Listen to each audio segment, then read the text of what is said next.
cirurgias eletivas e até mesmo de emergência estão atrasadas. Em Goiás, cerca de 50 mil pessoas aguardam os procedimentos. Muitas interromperam sonhos e passam dificuldades. No início do ano, William sofreu um acidente de moto e fraturou o punho.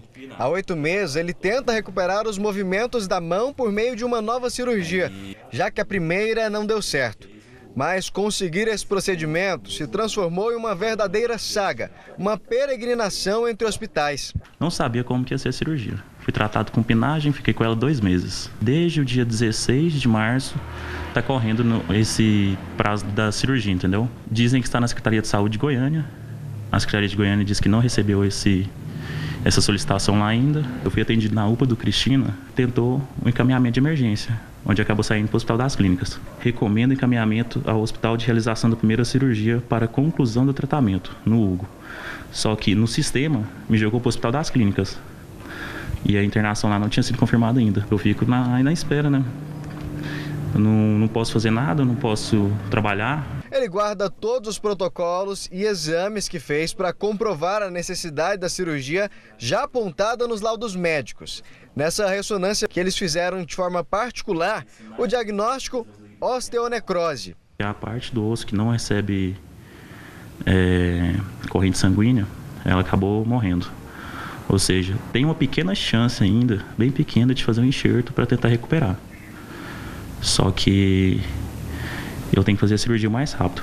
Um desespero para a família do jovem que só tem 22 anos, uma vida toda pela frente e o sonho de ser policial militar ameaçado. A gente fica emocionado porque já tem tanto tempo, né, que já era para ter arrumado essa mão dele aí. Como se passou por cirurgia, mas a cirurgia não foi daquela que a gente esperava, né, de ficar bom. Então tá aí com esse problema aí agora e precisando fazer, a gente correndo atrás, né, gastando gasolina, vai em Goiânia, eles mandam de volta, então fica aí nesse vai e vem e não consegue. Então tudo é difícil para ele e para a gente, né? Eu tenho que largar do meu serviço para socorrer ele. Então eu queria muito pedir ajuda para poder, como se diz, arrumar, né? Ver o que eles podem fazer.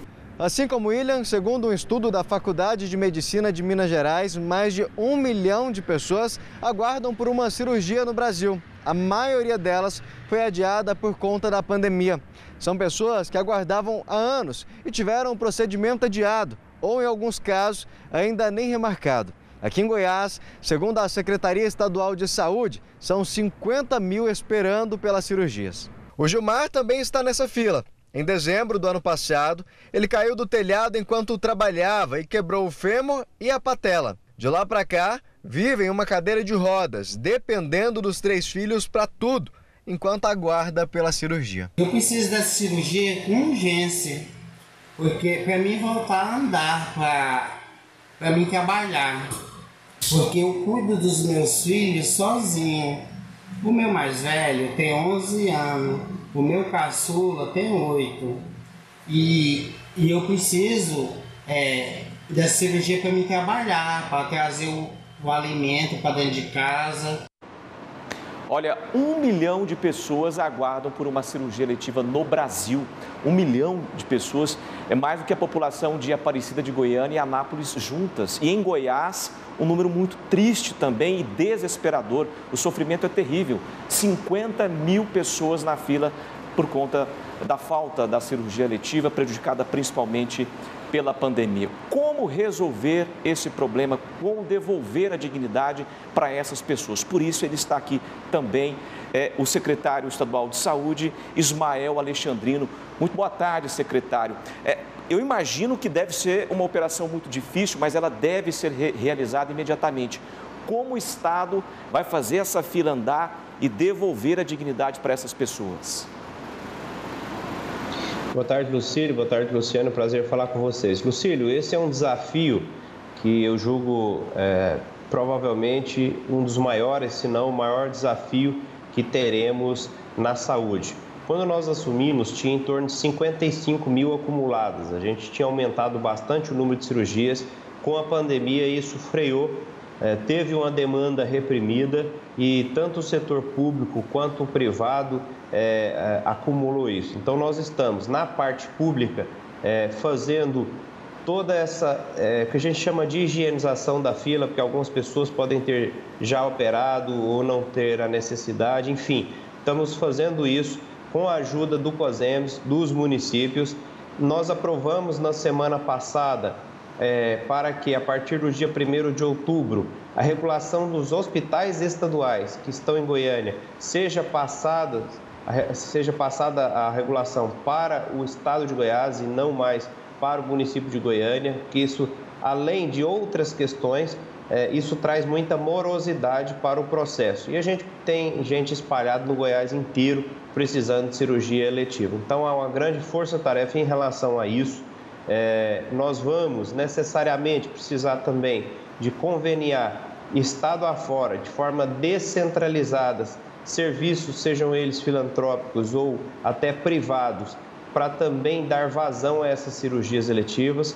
Ontem, na parte do convênio de IPASGO, eu retomei a 100%, né, da parte de cirurgias, de exames, de consultas também, que estavam restritas a 50%. Né? Eu fui nomeado ontem eu já fiz a primeira reunião e retomamos isso. Enfim, há um conjunto de ações sendo feita nesse sentido. A gente precisa operar esse povo que está há muito tempo esperando e outros que estão mais recentes, mas que também merecem esse tratamento. Exatamente. Daqui a pouquinho a gente volta na questão do IPASGO para detalhar melhor como será o atendimento aos segurados. Mas, secretário, quanto às cirurgias ditas eletivas, mas para o próprio paciente, ela é de urgência, porque é ele que está sofrendo com uma dor absurda e com limitações de movimento, como nós mostramos agora há pouco, uma pessoa vítima de acidente que está na cama, impossibilitada de retomar a vida normal. Qual é o critério para que essa cirurgia seja agilizada? Aquela pessoa que teve a marcação lá no início da pandemia, ela tem que fazer o agendamento novamente? Como é que vai funcionar isso? Não, a regulação está entrando em contato com essas pessoas que já tinham cirurgias marcadas, né? O maior acúmulo estão nos principais hospitais que estão na capital, né? Que são o CRER, o UGO, o UGOL e o HGG, são esses 4 hospitais. Na parte de ortopedia, o maior peso é o CRER, então nós estamos entrando em contato com essas pessoas para que avaliar se os exames estão válidos ainda, estando válidos. Nós retomamos, já tem umas 3 semanas que a gente retomou as cirurgias eletivas e estamos acelerando gradativamente. Hoje, alguns hospitais nossos já não têm paciente Covid mais e nós concentraremos os pacientes Covid em HCamp para deixar esses hospitais fazerem a sua função e não operar só urgência, né? Operar também as eletivas, que talvez seja um dos principais, se não o principal gargalo neste momento. O senhor assume agora o IPASGO com um grande desafio, alguns pacientes insatisfeitos, né? Alguns segurados insatisfeitos por procedimentos que deixaram de ser feitos, agora eles devem retornar e também o IPASGO vai passar por uma auditoria. Eu gostaria que você explicasse isso em alguns prestadores de serviço, clínicas, hospitais, laboratórios, na tentativa de rever aí cerca de 200 milhões que foram liberados. Explica para nós essa situação, secretário. De fato, a gestão anterior, né, havia limitado esses procedimentos por uma questão orçamentária. Ontem eu me reuni com o Conselho Deliberativo com o IPASGO, foi minha primeira reunião oficial no IPASGO, de forma que nós liberamos esses procedimentos normalmente.